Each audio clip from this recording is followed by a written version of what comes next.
welcome back to EDH Deck Building. I am your host, Demo, and let's try ramping in blue. So I made a video about a week ago talking about ramping in the Commander format overall, things that you can do in the various colors, because of course, color identity is really, really important in the Commander format. So if you're in a color that doesn't ramp very well, you're probably not going to be very good at it. And blue is certainly one of those colors that doesn't really ramp very well. And in fact, you pretty much have to rely entirely on mana rocks if you're playing, say, a mono blue deck. So for intents of this video, let's pretend we're playing a mono blue deck here and no other colors. How am I going to do my ramping? I'm probably going to rely almost entirely on mana rocks. Maybe I could throw some treasure token stuff in there, but I would say blue's not super great at that either, actually. I got two mono blue decks. I am relying almost entirely on mana rocks, except for the odd colorless option for ramping, like that Wayfarer's Bauble or that Burnished Heart. However, funny enough, right after I made that video, I was doing a little bit of research for a certain deck. You might be able to figure out what kind of deck I was doing research for once you look at some of these cards, but I realized there's actually some really fringe, interesting options for quote-unquote ramping in a mono blue deck that you could go after if you want to. Again, this is some very fringe stuff that I'm talking about here,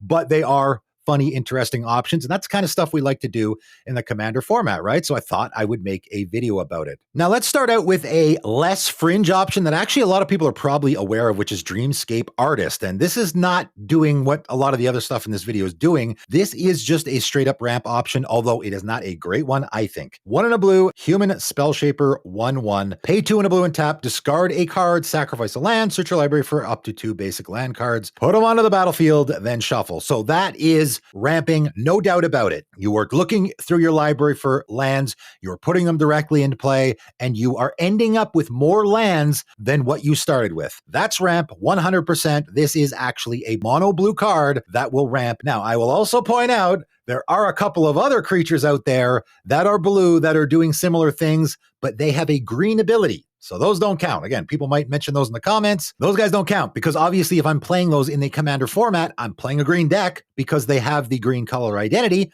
So why would I play them because I'm playing green, right? So those don't really count with respects to what we're talking about here. Dreamscape Artist, I can play in a mono blue deck. Again, let's pretend we're playing a mono blue deck for the purposes of this video. Pay 3 mana, discard a card, sacrifice a land, and I'm going to end up with more lands in play than I began the turn with. However, that's not super great value. I mean, you got to pay the 3 mana, which is pretty typical. You know, that's what green would do. Cultivate, Kodama's Reach. Those are the kind of cards that you're paying 3 mana to get 2 lands. But I got to discard a card. So card advantage wise, I'm down a card. I also got to sacrifice a land. So again, it's sort of a 2 for 2 here where I'm discarding a card and sacrificing a land to put 2 lands in play. So I'm essentially down 2 cards and then I'm up 2 cards. So I'm essentially breaking even. But if I really, really, really want more lands in play, this is an option for it. And if I really, really want to be making land drops, like say in that Cosima deck, right, there's a mono blue commander where this is actually a pretty good fit because it's giving me 2 landfall triggers, which is probably what I want in a deck like that, right? In a mono blue landfall theme. Not a lot of commanders that are doing that, but there are a couple, and this is probably a great fit there.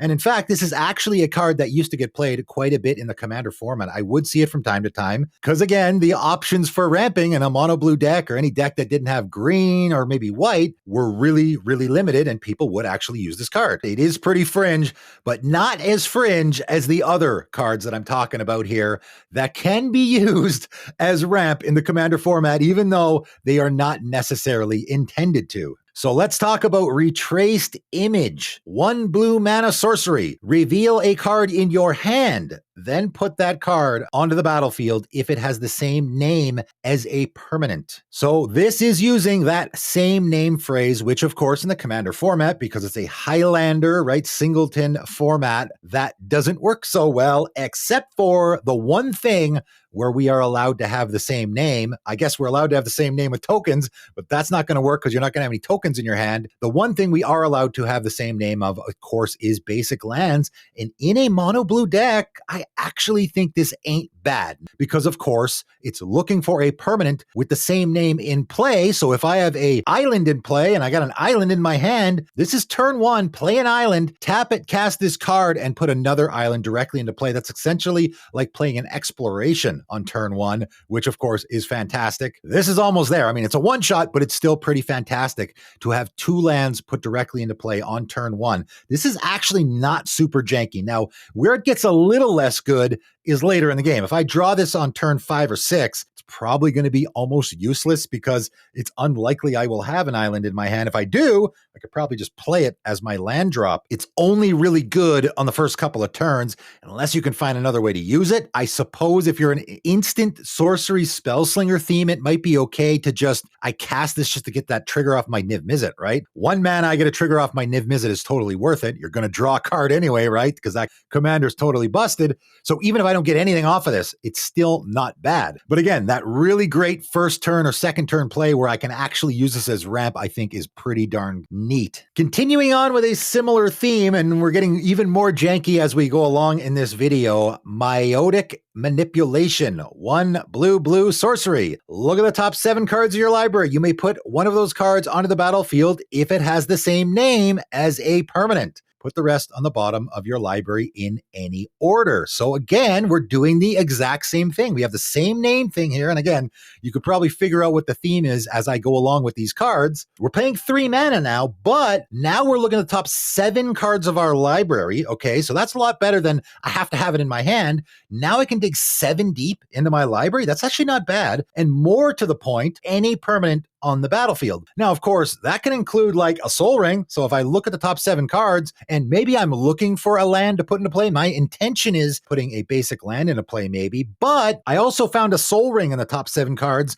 and my opponent has a Soul Ring in play. That is a permanent on the battlefield. So now I can put that in play if I want to. So there also is more scenarios that we can use this. It's not as fringe as the retraced image because it's a little more open-ended. Also, it includes my opponent's lands. So now maybe I'm not in a mono blue deck. I'm in like a Grixis deck and my opponent is playing black and I got another opponent playing red and I look at the top 7 cards and there's like a mountain and a swamp there. Well, if one of my opponents has a mountain or swamp, now I can put those into play as well because it's not necessarily something that I control. So again, I actually think this card's not too shabby. It's kind of fun to see, hey, what can I get? Can I get something into play? I'll just say I don't love cards that whiff and there is a possibility to whiff here. 3 mana, I look at the top 7 cards and I get nothing. That sucks. However, there's a lot of really great cards out there where that actually can happen as well, and this might actually be worth the risk. So the most likely scenario here is 3 mana, I look at the top 7 cards of my library, I find a basic land that I already have in play, like an island, and I put that island onto the battlefield untapped. That's not terrible. 3 mana in non-green colors to get a land and put it onto the battlefield untapped, that's not terrible, right? That's actually pretty darn good, I think. Might want to give it a try. And again, if I'm in one of those mono blue land decks, it gets even better because